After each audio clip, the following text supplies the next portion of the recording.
अखियां रोवेला।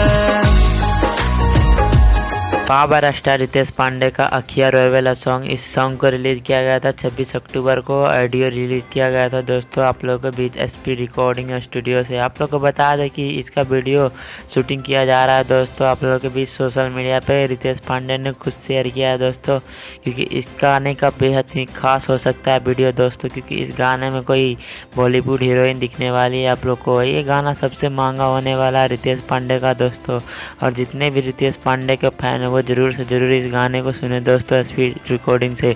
आप लोग को बता दें कि इसका अभी शूटिंग पूरा क्लियर नहीं किया गया दोस्तों, अभी इसका शूटिंग चल रहा है लंदन में दोस्तों। बेहद खास हो सकता है क्योंकि इस वीडियो में बेहद ही लंदन का सीन दिया जाने वाला है दोस्तों, अखियां रोवेले।